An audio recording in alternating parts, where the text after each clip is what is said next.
La segunda carta a Timoteo, en el capítulo 4, y voy a leer 2 versículos para comenzar y vamos a entrar en materia, hermanos, porque el tiempo es corto, hermanos.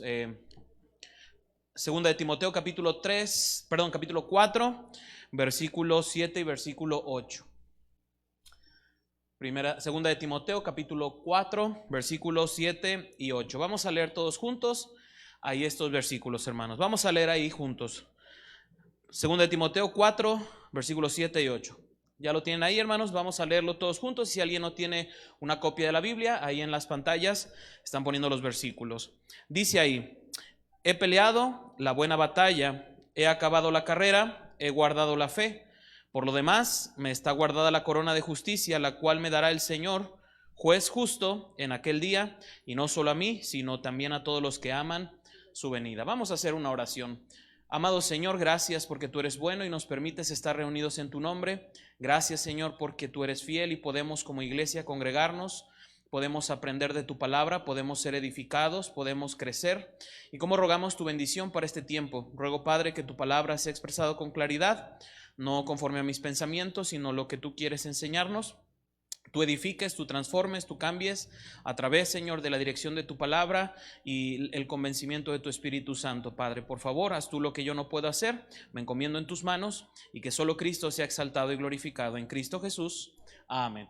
Bueno, hermanos, ahí en esta epístola de Timoteo, que son conocidas como las epístolas pastorales, ¿verdad? Porque de alguna manera dan consejos en cuanto al ministerio, ¿verdad? El apóstol Pablo se está dirigiendo a un joven predicador que es Timoteo, ¿verdad? Es Timoteo. Y bueno, hermanos, en esta carta, ¿verdad? El apóstol Pablo ya ha tratado algunas situaciones, algunos aspectos. Y bueno, para entender siempre los versículos, hermanos, siempre hay que ir a su contexto, ¿verdad? Para saber lo que un versículo quiere enseñarnos, siempre hay que ir a su contexto. Y Pablo, ¿verdad? El versículo 7 y 8 que leímos, parece ser la despedida del apóstol Pablo. Y claro, era la despedida del apóstol Pablo. Esta fue una de las últimas cartas que él escribió. Pero antes de escribir estas palabras, en el capítulo 3, el apóstol Pablo le da una advertencia a Timoteo acerca de ciertas cosas. Ahora, estas epístolas, hermanos, esta carta de Timoteo, ¿verdad?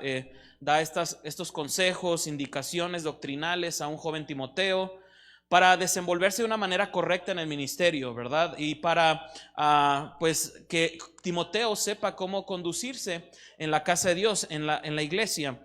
Ahora, vemos cómo, nada más dando un recuento del contexto, en el capítulo 1, el apóstol Pablo le recuerda a Timoteo acerca de su fe no fingida, ¿verdad? Que vino de su abuela Loida y de su madre Eunice, y le exhorta a Timoteo a avivar el fuego del don de Dios que está en él. Esto referente al Espíritu Santo. En el capítulo 2, el apóstol Pablo anima a Timoteo usando diversas analogías, ¿verdad? Para ilustrar la vida cristiana, el obrero, el atleta, el soldado, ¿verdad? Y estaba animando a Timoteo a ser un fiel ministro de Dios, evitar controversias, hermanos, sin sentido, peleas, y perseverar en la fe, perseverar en la enseñanza a pesar de cualquier dificultad. Y en el capítulo 3, en estos mismos consejos, viene una advertencia. Y notemos cómo en el capítulo 3 comienza el versículo 1. Viene una advertencia. ¿Cuál es la advertencia? También debes saber esto, que en los postreros días vendrán tiempos peligrosos. Esa es la advertencia que el apóstol Pablo le da a Timoteo. Le dice, debes saber, es necesario que tú sepas que en los postreros días vendrán tiempos peligrosos. Era una exhortación a prestar atención, hermanos, a los tiempos que vendrían. Ahora, mucha gente cuando escucha esta palabra, los postreros días, mucha gente piensa que es cuando Cristo vaya a venir. Pero no, hermanos, esta palabra, los postreros días, es un uso muy común de aquí en adelante. O sea, desde que estamos de aquí en adelante, los días van a ir empeorando. Esta misma frase se utiliza en Hebreos cuando dice, ¿verdad? Que Dios, habiendo hablado muchas veces y en muchas maneras por los padres y por los profetas, ahora nos ha hablado a través del Hijo y nos habla acerca de los postreros días. En estos postreros días nos ha hablado a través del Hijo, ¿verdad? Entonces, vemos cómo esta frase lo que quiere decir es que la maldad iba a ir en aumento desde el momento que Cristo resucitó, comenzó la iglesia. De alguna manera los tiempos empezaron a ser peligrosos hasta que Cristo venga. ¿Cuál es una de las cosas de las señales de que Cristo va a venir? Que los tiempos van a ser muy malos, la maldad va a aumentar.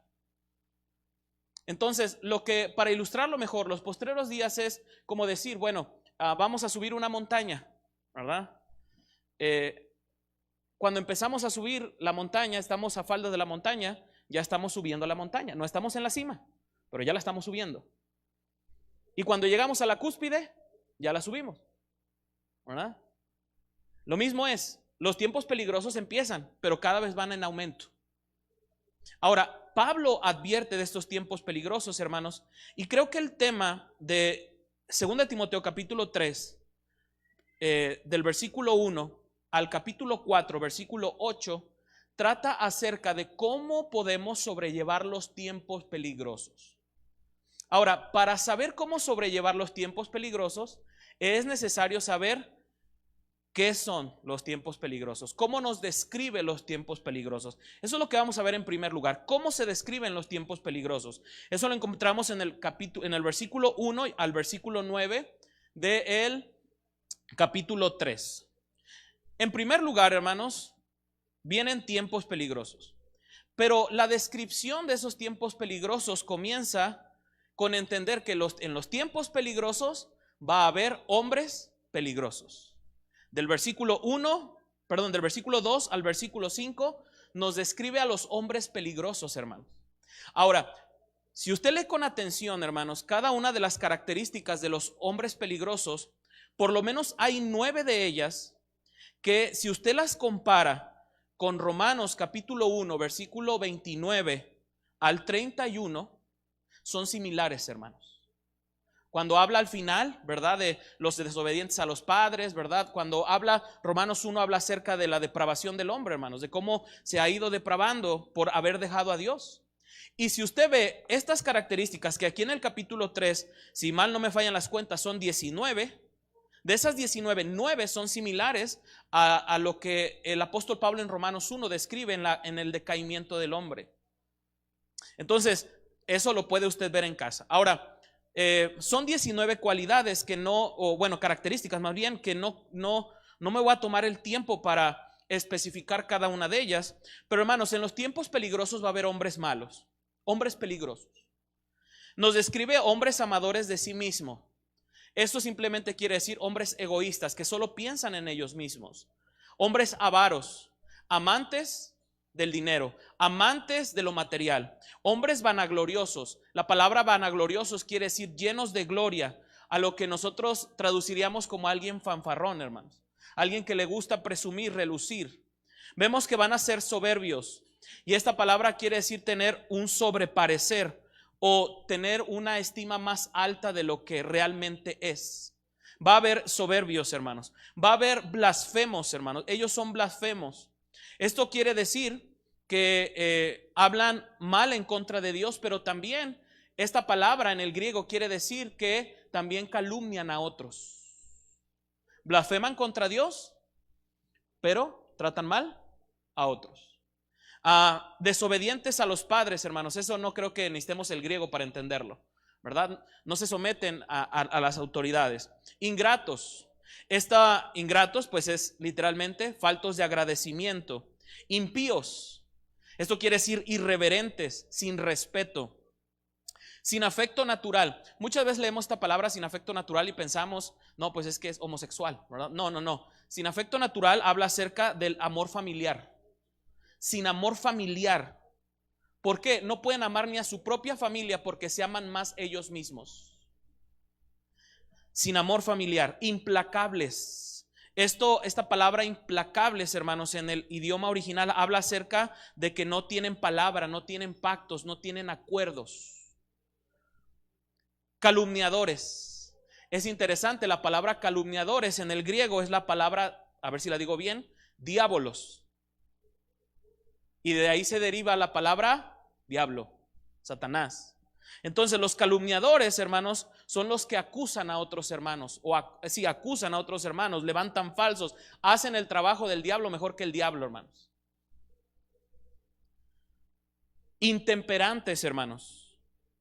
Esto habla de gente que no tiene el poder para contenerse, para contener su enojo, no tiene dominio propio.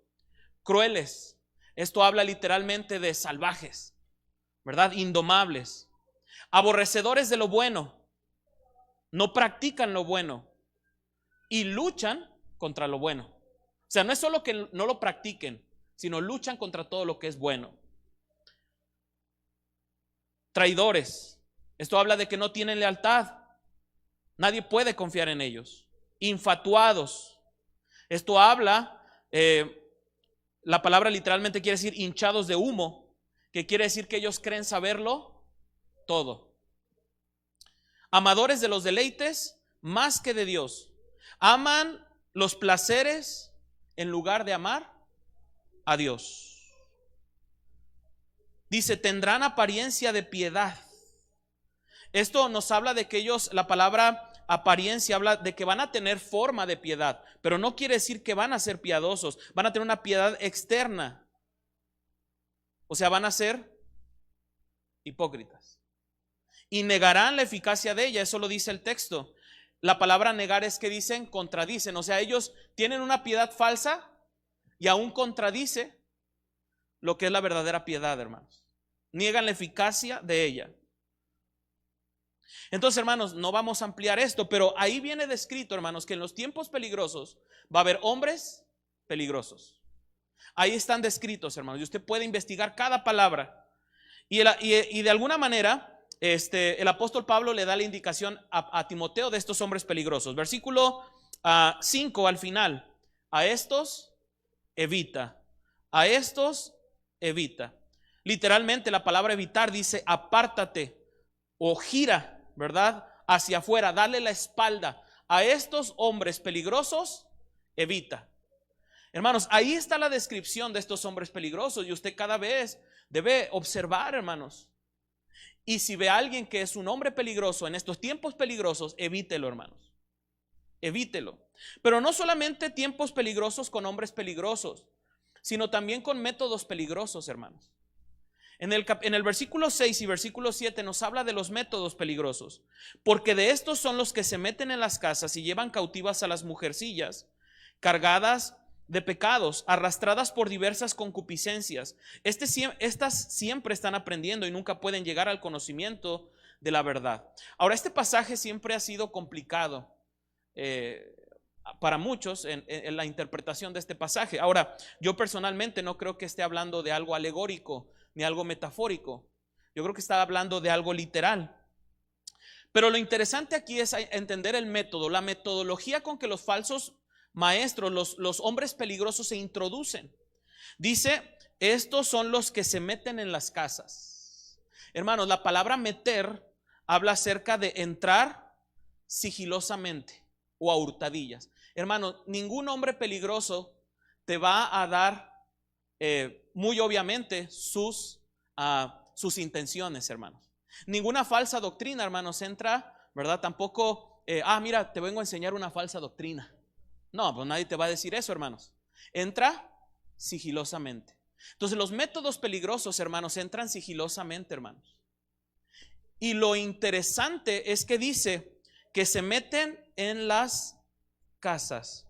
La palabra casas literalmente quiere decir un hogar, una familia, una descendencia. Los hombres peligrosos, hermanos, no solamente se meten a hurtadillas, sino atacan, hermanos.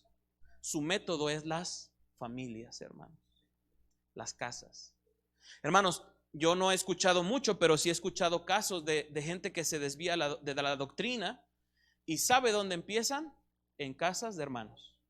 Nunca es en la iglesia, nunca lo hablan en la iglesia, sino de repente van a visitar a una persona y no sabes que el pastor dijo que no es bíblico. Y aprovechan esa influencia en las casas para introducir poco a poco una falsa doctrina. Hombres peligrosos, métodos peligrosos. Luego dice, se meten en las casas y llevan cautivas a las mujercillas cargadas de pecado. La palabra llevar, ¿verdad? Habla acerca de ponerlas bajo control. O sea, entran con el fin no de simplemente expresar una doctrina, sino de controlarlos a través de esas falsas enseñanzas. Y luego es interesante porque dice a las mujercillas. Ahora, literalmente la palabra en griego de mujercillas habla de mujeres débiles. Ahora, hermanos, puede ser, no quiero ser muy dogmático en esto, pero es interesante, hermanos, cómo la mujer naturalmente puede ser muy influenciada por lo que escucha. Aún, hermanos, en la caída, ¿quién fue la primera que fue tentada? La mujer. Y luego la mujer fue con el varón, y la mujer, al tener cierta influencia con el varón, hizo que el varón comiera. Vamos a una realidad más de nuestros tiempos, hermanos. La mayoría de las iglesias nuevas o la mayoría de las congregaciones, ¿de qué están compuestas? De mujeres. Porque las primeras, muchas veces en los hogares que vienen a Cristo primero, son las mujeres. No que los hombres no seamos tan crédulos, pero hermanos, los hombres somos más lógicos, más analíticos. No nos engañan fácilmente. Pero es interesante que aquí dice a las mujeres. A las mujeres. Ahora, como le digo, el asunto puede ser porque de alguna manera la influencia que la mujer tiene sobre el hombre, la facilidad, ¿verdad?, que de alguna manera tiene la mujer por lo que escuchan. Aún es interesante que dice cargadas de pecado. Y esto puede decir, y la palabra cargadas habla de llenas de pecado. Probablemente hasta aún estos falsos maestros usaban el pasado de esas mujeres para atraerlas a sus enseñanzas. ¿Qué es lo que a veces muchas mujeres quieren cambiar de su vida? Su pasado. Entonces, vea la manera en que se introducen los métodos peligrosos sigilosamente en las familias, en este caso directamente a la mujer. Y no es solamente darles un poquito de falsa doctrina, sino ponerlas bajo control. Ponerlos bajo control. Hombres peligrosos con métodos peligrosos. Y luego dice, arrastradas por diversas concupiscencias. Al final estas enseñanzas, mire hermanos, si los hombres peligrosos no tienen escrúpulos, no tienen moral y buscan engañar a otras personas, ¿cuál es el fin? Que esas personas no tengan escrúpulos ni moral. Y al final sean llevadas arrastradas por sus propios deseos o su propia concupiscencia. Vea los métodos, hermanos, peligrosos y sigilosos. Versículo 7 está hablando de esas mismas mujeres. Estas siempre están aprendiendo y nunca pueden llegar al conocimiento de la verdad. Este versículo describe la condición de alguien que está siendo engañado o inmaduro. Es muy similar a lo que el apóstol Pablo menciona en Efesios capítulo 4, versículo 14. Llevados por doquiera de cualquier viento de doctrina, por estratagemas de hombres que para engañar emplean con astucia las artimañas del error. Dice, estas mujeres engañadas sigilosamente, ¿verdad?, no pueden llegar al conocimiento porque están tan envanecidas, están aprendiendo, pero nunca llegan a ese conocimiento porque están engañados. Nunca pueden llegar al conocimiento de la verdad. Ahora es interesante porque la palabra cuando dice nunca pueden llegar al conocimiento, la palabra conocimiento quiere decir ese conocimiento pleno que viene de solamente de Dios, solamente de Jesús. ¿Y por qué no pueden llegar a ese conocimiento? Porque están engañados. Entonces, hermanos, note con atención, hombres peligrosos, métodos peligrosos, pero también, hermanos, tienen propósitos peligrosos. Versículo 8 y versículo 9. Y de la manera que Janes y Jambres resistieron a Moisés, así también estos resisten a la verdad, hombres corruptos de entendimientos, réprobos en cuanto a la fe. Mas no irán más adelante porque su insensatez será manifiesta a todos, como también lo fue la de aquellos. Los propósitos, hermanos, es resistir a la verdad. La palabra resistir habla acerca de oponerse o enfrentarse.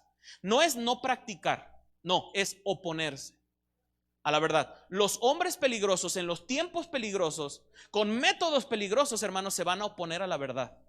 Y nos da el ejemplo, hermanos, de Janes y Jambres, que en la tradición rabínica muchos creen que estos hombres fueron los magos que se opusieron a Moisés en el tiempo que Moisés, ¿verdad?, se presentaba delante de Faraón.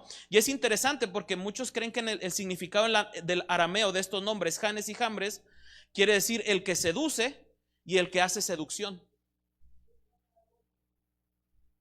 representando todo lo que ha mencionado en el contexto, que son los hombres peligrosos. Y dice que así como ellos se opusieron a Moisés, así estos hombres peligrosos se oponen a todo lo que es la verdad. Todo lo que es la verdad. ¿Para qué? Hombres corruptos de entendimiento. Pues de alguna manera, si ellos están corruptos, ¿qué quieren producir? Corrupción. Corromper las mentes de los débiles, porque ellos ya son corruptos.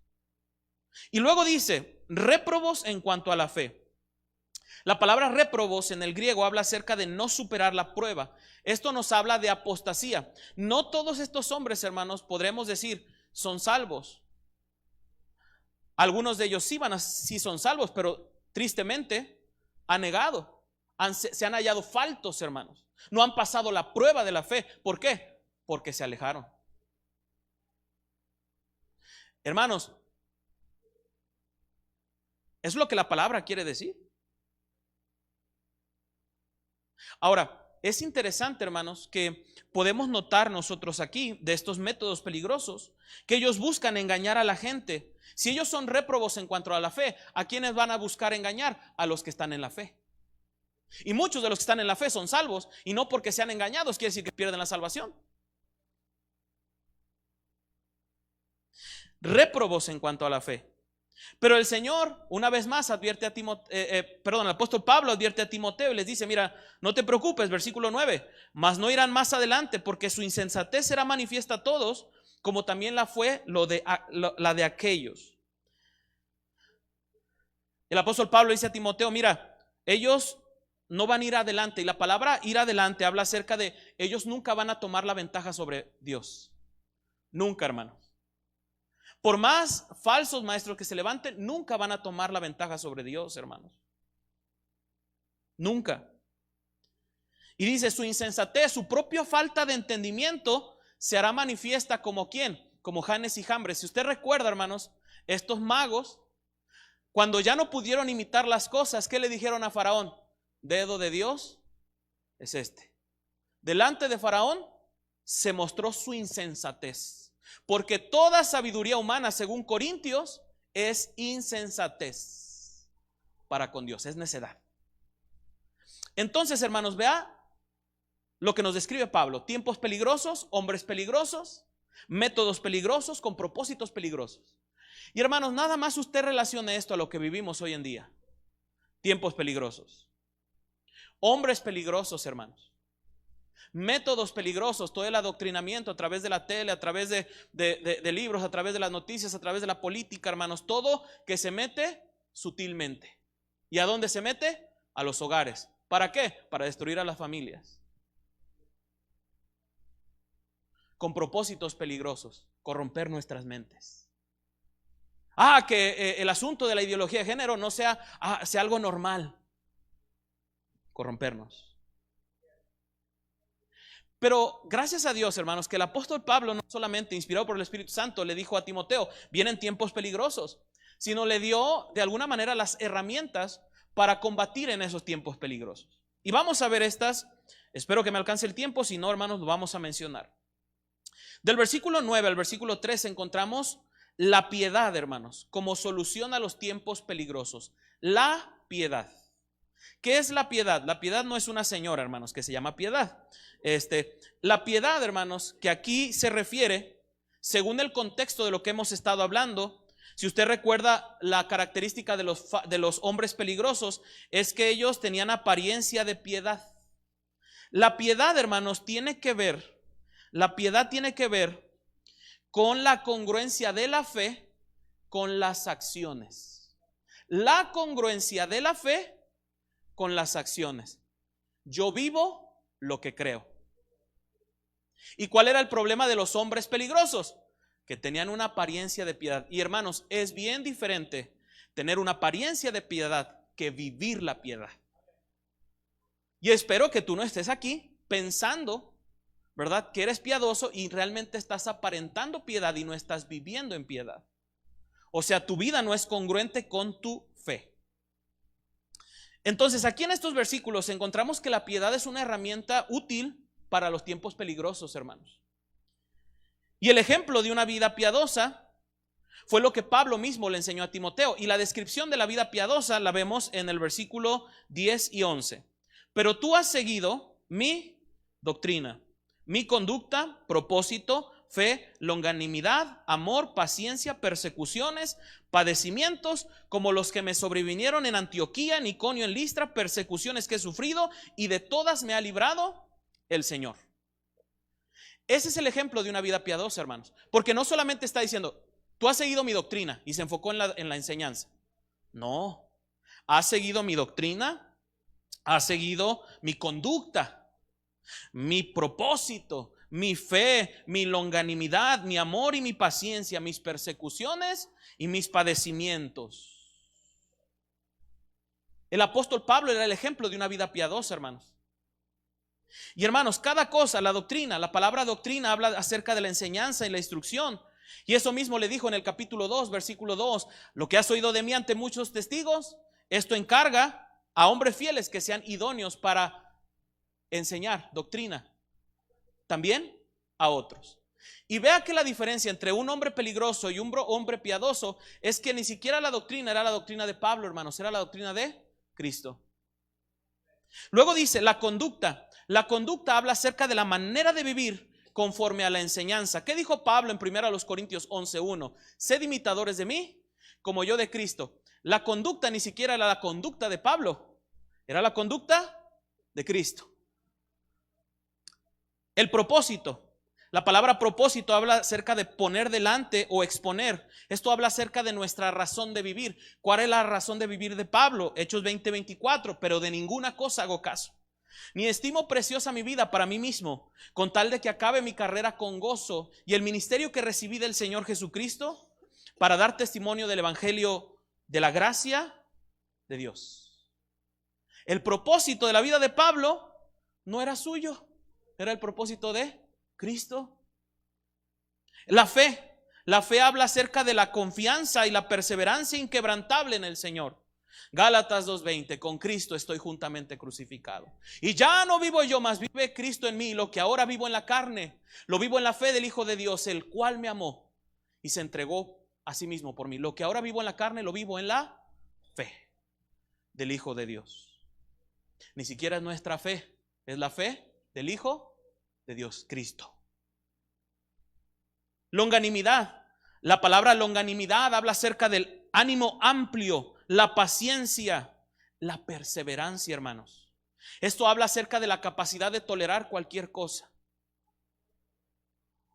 Hermanos, qué mejor ejemplo que el apóstol Pablo, que tanto sufrió. Ahorita vamos a ver sus ejemplos. Pero hermano, qué más paciencia que la de nuestro Señor Jesucristo. Ni siquiera la paciencia de Pablo era la imagen de Cristo. El amor, el recurso más grande que tienen los cristianos, el motor que debe impulsar nuestro servicio a Dios. Porque como el apóstol dice, ¿verdad? Que nosotros, ¿verdad? Podemos tener muchas cosas, pero si no tenemos amor, nada somos. Podemos tener los dones, podemos tener la fe, pero si no hay amor, nada somos, hermanos. Ese amor que según Romanos 5:5 fue derramado en nuestros corazones. Ese amor, ¿verdad? Que el apóstol Pablo mostraba, que hasta dijo en 2 Corintios 12:15, yo me he desgastado por vosotros, aunque amando más, yo sé amado menos. Un amor desinteresado, hermano. Pablo le dice, esa es una vida piadosa, el amor. Y qué mejor ejemplo de amor que Cristo en la cruz amándonos a nosotros desinteresadamente. Y no por lo que nosotros éramos, hermanos, sino por lo que nosotros valíamos para Él. La paciencia. Y uno va a decir, hermano, pero dijo longanimidad. Y ahora dice que la longanimidad es paciencia. Y luego viene paciencia. Bueno, es diferente. Porque la palabra paciencia ahí habla acerca de permanecer bajo o aguantar bajo el peso de. La diferencia entre esta palabra paciencia y la longanimidad reside que uno habla de la paciencia en un término general. Y esta paciencia habla acerca de la paciencia bajo el peso de la prueba. Por eso inmediatamente dice persecuciones y padecimientos. Santiago 1:2 que nos dice, ¿verdad? Que tengamos sumo gozo cuando seamos hallados en diversas pruebas, sabiendo que la prueba de vuestra fe produce paciencia. Esa es una vida piadosa.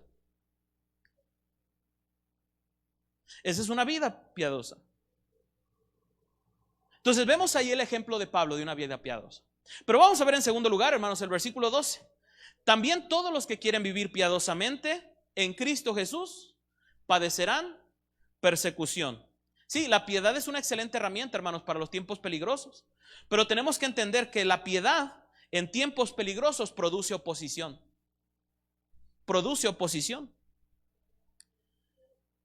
La palabra, y es interesante porque vea que Dios ni siquiera nos obliga a vivir piadosamente. Él nos pide que lo hagamos, pero ahí dice los que quieren vivir piadosamente.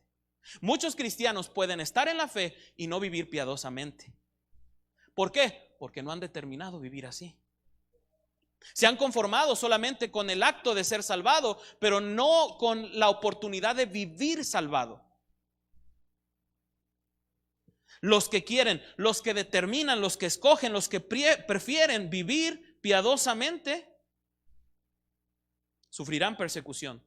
La piedad, hermanos, no es una obligación que Dios nos da, es algo necesario para nuestras propias vidas. Dios no lo obliga, pero nosotros lo necesitamos. Y hacemos bien en determinar ser piadosos. ¿Qué es la piedad? Pues como le dije, la congruencia entre la fe y los actos es vivir para Dios y cumplir su propósito. Eso es la piedad, vivir bajo estos principios. Y es interesante porque esto también nos da un panorama. Los que quieren vivir piadosamente en Cristo Jesús. La piedad verdadera solo se vive si uno realmente está en Cristo. Si tú te has esforzado en tener una piedad y no has visto resultados, probablemente puede ser que no estés en Cristo. Que estés confiando en tu propia justicia, en tu propia piedad, y no estés confiando en la obra de Cristo Jesús, que satisfizo las demandas del Dios justo y que fue puesta sobre nosotros para nosotros ser inocentes. Estás confiando a lo mejor mucho en ti y has dejado de confiar en Dios y no estás en Cristo. Cada vez que usted vea la palabra en Cristo en la Biblia, nos habla, hermanos, de esa unión con Cristo por medio de la gracia a través de la salvación. Esa unión que podemos gozar cuando usted vea, de modo que si alguno está en Cristo, nueva criatura es. Hermanos, la verdadera piedad se vive en Cristo. Y luego dice, padecerán persecución. Ahora sí vamos a ver los ejemplos de Pablo, porque es inminente, hermanos. Es necesario que si nuestro Salvador sufrió, muchas veces nosotros vamos a padecer, hermanos. Y yo siempre lo he dicho, hermanos, es que ¿por qué padecer? ¿Verdad? Es que ¿por qué me va a tocar sufrir? Mira, hermano, si Cristo, siendo el hombre perfecto, el hombre justo, el hombre puro, fue rechazado por su gente, ¿cuánto más tú y yo que somos imperfectos? Si el mundo le aborreció a él, hermanos, ¿cuánto más a nosotros, hermanos? Entonces pensemos, hermanos, que de alguna manera los sufrimientos de parte de Cristo, por parte de la fe, hermanos, no son una carga, sino son una bendición. Porque la Biblia dice que se nos ha concedido, dice Filipenses 1:28 y 29, porque a vosotros os es concedido a causa de Cristo, no solo a que creáis en Él, sino también que padezcáis por Él. A todos nos gusta, sí, creer en Él, pero también padecer. Ay, jole, ay no. También nos dice que vamos a padecer juntamente con Él. Romanos 8:17 dice, y si hijos, también herederos. Herederos de Dios y coherederos con Cristo, y esa parte nos encanta. Pero luego dice, si es que padecemos juntamente con Él, para que juntamente con Él seamos glorificados. Amamos la glorificación, la redención de nuestro cuerpo. Pero pues, hermanos, también tenemos que padecer juntamente con Él. Y vea, no padecemos solos, hermanos, padecemos juntamente con Él. Y hermanos, los creyentes de los primeros siglos de la iglesia no veían los sufrimientos, hermanos, como una carga, lo veían como el privilegio de sufrir un poco de lo que nuestro Salvador sufrió. Y el apóstol Pedro lo expresa muy bien. En primera de Pedro capítulo 4 versículo 12 y 13, amados, no os sorprendáis del fuego de prueba que os ha sobrevenido, como si alguna cosa extraña os aconteciese, sino gozaos por cuanto sois participantes de los padecimientos de Cristo. Y vea cómo siempre, y esto lo enseñé en otra ocasión, cómo siempre cuando habla del sufrimiento, la prueba, siempre habla de la esperanza, para que también en la revelación de su gloria os gocéis con gran alegría. Hermanos, los padecimientos de Cristo son necesarios. Y Pablo mismo pone el ejemplo, menciona 3 ciudades en el versículo anterior cuando dice, y también dice, habla de Antioquía, habla de Iconio, habla de Listra. En Antioquía, hermanos, fue expulsado de la ciudad por predicar el evangelio. En Iconio, hermanos, hubo violencia, hubo un tumulto, fueron apedreados por turbas y tuvieron que salir. En Listra, hermanos, ahora es interesante que use Listra porque Timoteo era de Listra. En Listra fue donde el apóstol Pablo fue apedreado, que hasta pensaron que estaba muerto. El apóstol Pablo no estaba diciendo algo que él no haya vivido. Él tenía la autoridad moral para decir, sufrir por Cristo es necesario para los que quieren vivir piadosamente. Hermanos, entonces, ¿por qué a veces nosotros no estamos dispuestos a sufrir? Porque probablemente nos estamos amoldando a los tiempos peligrosos. No hay compromiso. Y en el versículo 13, nos habla acerca pues de los que no viven en la piedad. Mas los malos hombres y los engañadores irán de mal en peor, engañando y siendo engañados. Los malos hombres. Dice que no solamente los malos hombres, sino los engañadores. Van a ir de mal en peor. Esto quiere decir que siempre van a avanzar hacia lo peor.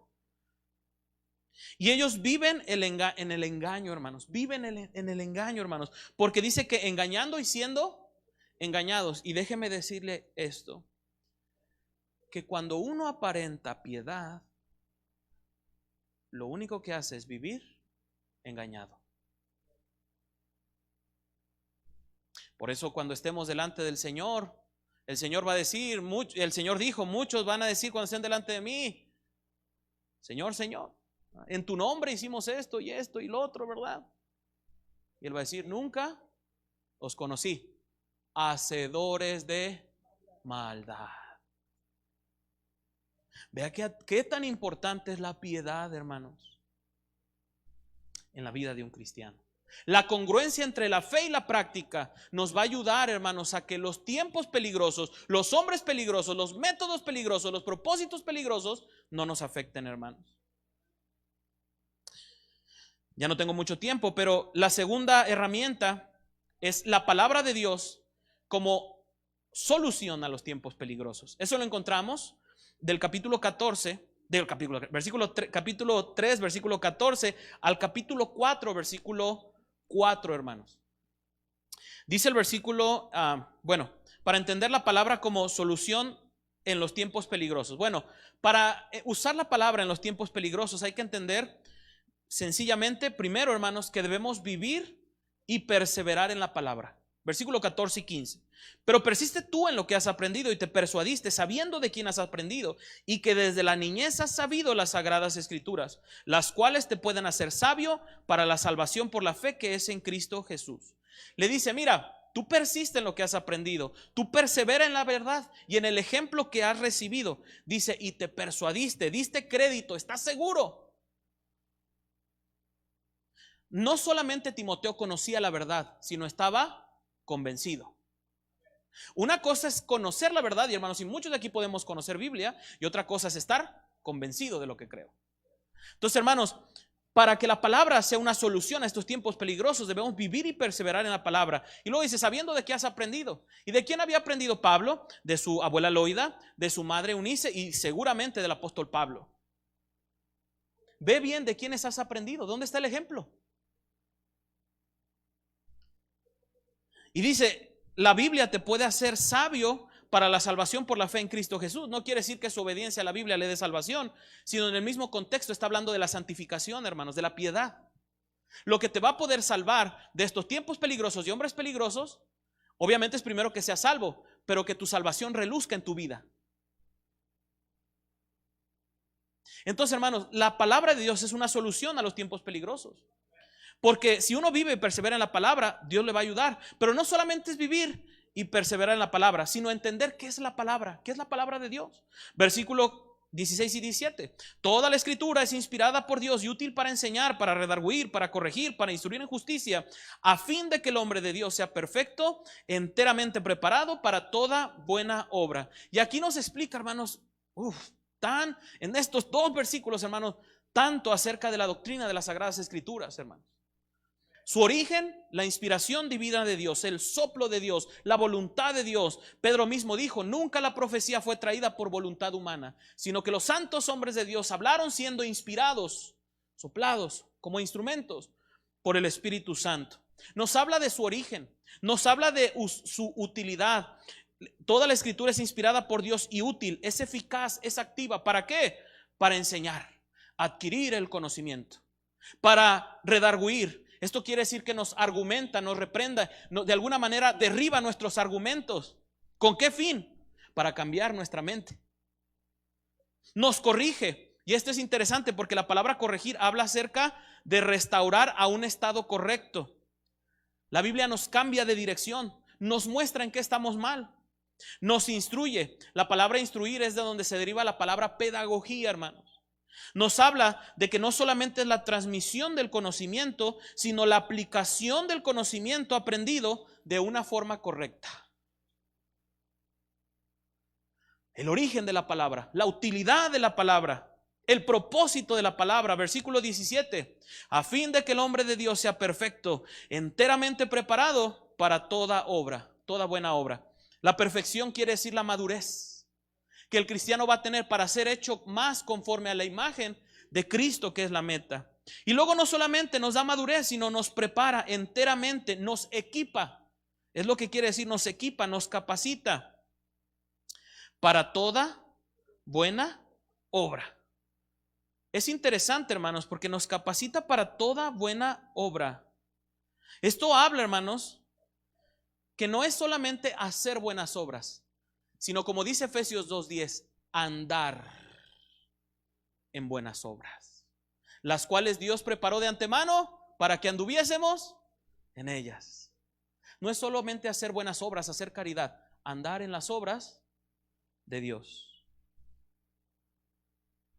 La solución a este mundo, hermanos, a este mundo peligroso, también reside en la palabra, no solamente por vivir y perseverar o entender la palabra de Dios, lo que es la palabra de Dios, sino en el capítulo 4, versículo 1 y 2, nos habla, hermanos, acerca de la proclamación de la palabra. Es necesario que la palabra sea proclamada. Y cuando pensamos en proclamar o predicar, siempre pensamos el púlpito. No, hermanos. La palabra predicar habla acerca de proclamar una verdad. Nosotros podemos proclamar una verdad a aquellas personas que están necesitadas. Y bueno, hermanos, el tiempo se me acabó. Todavía iba a abundar más en esto, hermanos, pero no tengo mucho tiempo. El tercer punto, para que usted lo vea a la luz de la Biblia, es que la fidelidad y la esperanza son solución también a los tiempos peligrosos. Y eso lo encontramos del versículo 5 al versículo 8. Si me dan la oportunidad después, puedo abundar en esto. Y si no, hermanos, estúdielo usted. No se crea. Pero hermanos, tiempos peligrosos, hombres peligrosos, métodos peligrosos, propósitos peligrosos. Acuérdese, vivir en la piedad es una solución. La palabra de Dios es una solución a los tiempos peligrosos. Y la esperanza y la fidelidad son una solución a los tiempos peligrosos. Hacemos bien, hermanos, en estudiar estos pasajes. Porque, hermanos, los tiempos cada día más van a ser más peligrosos, hermanos. Que el Señor nos dé gracia y nos ayude a vivir para Él. Vamos.